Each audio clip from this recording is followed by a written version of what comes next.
Olá, eu sou Cris Amarante, arqueóloga, e o nosso tema de hoje é Sambaquis de Ilhabela.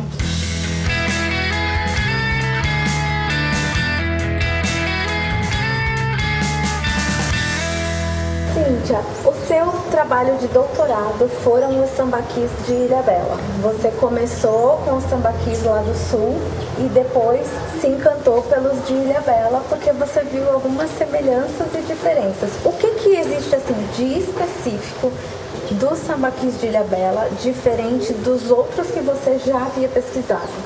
Então, na realidade, Cris, primeiramente tinha-se uma ideia de que aqui em Ilhabela se tinha acampamentos conchyferos. Seria mais ou menos uma ocupação temporária, né? Na verdade, esse conceito é bastante antigo, da época do Pronapa. Então, assim, a minha primeira tentativa foi tentar entender como é que eram esses sambaquis de verdade. Eles estavam aqui na forma de um sambaqui que a gente conhece, por exemplo, em Santa Catarina, ou seja, monumentos funerários intencionalmente erigidos por uma população mais sedentária, bastante já especializada na sua área, construindo intencionalmente um sítio para um fim funerário. E aí a ideia inicial foi justamente tentar localizar o que tinha aqui, né? O que era, o que se chamava de acampamento conchyfero. E o que a gente, na verdade, identificou foi 16 sambaquis dispersos entre as 3 ilhas, e não é a totalidade de sítios que existe, com certeza, isso foi o que foi possível dentro do período do doutorado. Então você acredita que existem outros além desses 16? Certeza que existem outros, porque a gente teve já a menção sobre outros, mas que não foi possível acessar. Então, os sambaquis daqui são de difícil acesso, eles estão localizados sempre em áreas elevadas, sobre matacões rochosos, muitos deles associados a abrigos ou paredões, então eles mantêm essa questão do destaque na paisagem, que em Santa Catarina é muito comum também. De longe, você pode não ver o sítio porque ele é um pouquinho menor, mas ele associado a um paredão, ele se destaca na paisagem. A gente tem que lembrar que Ilhabela é formada por um conjunto de ilhas, né? O município é formado por um conjunto de ilhas com muito afloramento. Então, no meio da mata verde, é isso que aparece. Eles se destacam. Então, eles encontraram essas áreas, associaram os sítios a essas áreas e construíram com os materiais que eles tinham. Então, diferentemente de outras áreas do sul, você tem ostras enormes ou algum tipo de moluscos que geram volumes maiores, aqui a gente tem muita craca, por exemplo, que é predominante na maior parte do sítio. Então, continua sendo utilizado aquilo que se tem no local, continua sendo utilizada a área, o material que você tem nessa área e aproveitado para a construção do sítio. Isso não muda. A questão funerária permanece, a questão da organização das camadas permanece, o que muda é a forma de implantar, mas sempre também com destaque na paisagem. Então, foi muito incrível identificar que, na verdade, esses acampamentos não eram acampamentos, eram sim sambaquis com cunho funerário, como se tem também no sul de Santa Catarina, Rio Grande do Sul, Paraná. Explica um pouco desses enterramentos dentro dos sambaquis, porque a gente vê que alguns deles têm bastante simbolismo, que é uma das coisas que caracteriza as comunidades sambaquieiras como complexas, diferente do que se imaginava a princípio, que eram comunidades simples. Elas têm hierarquia, têm um sistema cultural e de simbologia bastante avançado, diferente do que se imaginava também há poucos anos atrás. E isso é muito ligado ao enterramento no sambaqui. Então, explica pra gente um pouquinho. Exatamente. Assim, o meu mestrado, que aconteceu no projeto Sambaquis e Paisagem, coordenado pelo Paulo de Blasis, em Santa Catarina, a gente escavou muitos sepultamentos. Então, foi possível identificar a profundidade, a complexidade, a profundidade dessa questão sambaquieira introjetada nos sepultamentos, ou seja, eles realmente refletem essa complexidade, né? E aqui em Ilhabela, como que isso aconteceu? Nós não identificamos ainda, por exemplo, sepultamentos rodeados de buracos de estacas, que é comum no sul, mas a pedra sobre o crânio e a pedra sobre os pés, as oferendas em forma de bolsões, né, de fauna, a presença do ocre, tudo isso que já acontecia, né, que a gente já verifica nos sambaquis do sul, permanece nos sambaquis daqui.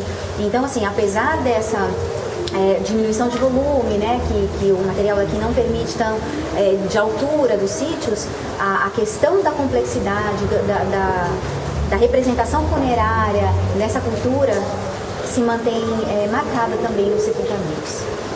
Agora, conta um pouco pra gente, porque assim, uma das coisas que a gente sempre frisa é que nós não estudamos o objeto pelo objeto, nem o sítio arqueológico pelo sítio arqueológico. Sempre é para entender como era o modo de vida daquelas pessoas. Conta pra nós um pouco de como era o estilo de vida dos sambaqueiros. Eles só pescavam, eles pescavam e também dependiam da mata e caçavam. Como que era essa relação entre homens, mulheres? É possível observar diferença, inclusive nos enterramentos, entre homens e mulheres? O que vocês observam da vida das pessoas escavando um sambaqui? Olha, aqui eu vou dar a experiência por Ilhabela. Então, assim, o que a gente vê aqui é que a dispersão sambaqueira ocorre bastante intensamente entre as ilhas, né? Então, eles têm marcas profundas de uso, né, de canoas, de remos, de esforço físico voltado para a questão da navegação.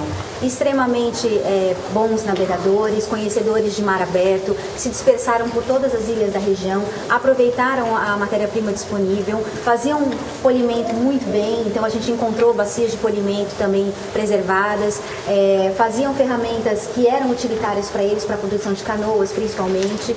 A gente encontrou ainda escavou há pouco os sepultamentos. Então essa relação entre homem e mulher, no nosso caso, ainda não pode ser estabelecida, né? Essa diferença, se há essa diferença.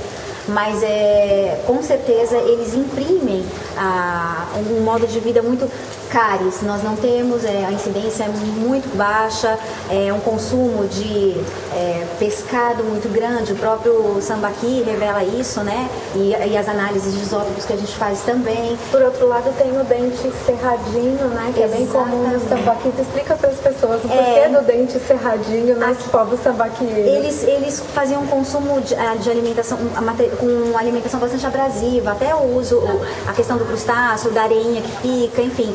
Então eles acabam fazendo uma abrasão no dente bastante intensa, e uma pessoa jovem, ainda com 40 anos, já tem um dente bastante desgastado, mas bastante saudável, assim, sem nenhuma cárie. Então você identifica poucas perdas, né? Assim, se for pensar no tamanho do uso que é dado para o dente, inclusive às vezes até como ferramenta.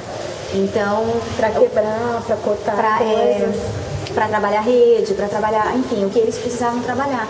Então a gente agora vai aprofundar ainda mais as escavações quando continuarem, que nesse momento a gente não está fazendo, mas quando continuarem vão dar muito mais pistas ainda desse modo de vida. A intensidade de dispersão deles aqui é impressionante. Eles ocuparam tanto as bordas de costeira, tal, quanto o interior da ilha. Nós encontramos sambaquis bastante elevados, né, em altitude, e também na parte interior da ilha de São Sebastião. Agora, uma discussão que nós tivemos e que não é exatamente ligada ao sambaquis, mas eu acho interessante que a gente fale, é que em arqueologia se chamam algumas áreas de vazios, e Ilhabela era considerado um vazio, o que é interessante para a gente questionar essa ideia de vazio, que muitas vezes uma área em que se considera que não existem sítios, não é que eles não existem, eles não foram observados. Exatamente. O que aconteceu em Ilhabela? Assim? Ilhabela foi exatamente isso, Cris. Assim, como a região de Santos, São Vicente, tem sambaquis de enorme porte, né? Como a região do Rio de Janeiro, Ubatuba, tem sambaquis muito grandes. Ilhabela não se destacava como uma área de presença sambaquieira marcante, né? Então foi considerada como ou um vazio sambaquieiro ou uma área de periferia de grandes ocupações sambaquieiras. Na verdade, o que faltava era uma pesquisa mais intensa nessa região para identificar que os sítios existem sim. Eles são um pouquinho menores, eles são mais discretos na paisagem em relação a essas regiões, mas a associação deles com o paredão faz com que eles se destaquem. Era uma questão de observar também o uso da paisagem de uma maneira diferente.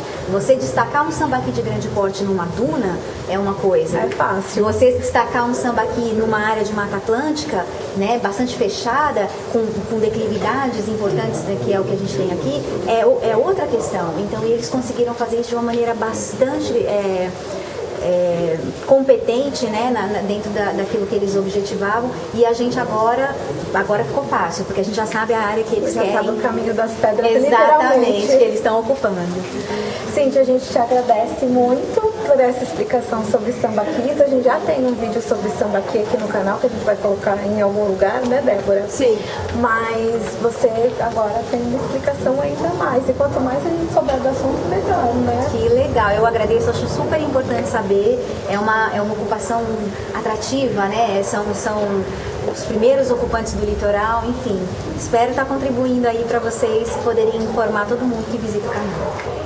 Espero que você tenha gostado desse vídeo. Se inscreve aqui no nosso canal, clica aí no sininho, já dá o seu like e continue nos acompanhando tanto aqui no YouTube quanto nas nossas outras redes sociais. Entra lá no nosso Instagram, tem vários videozinhos todos os dias. Entra também lá na nossa página do Facebook e até a próxima!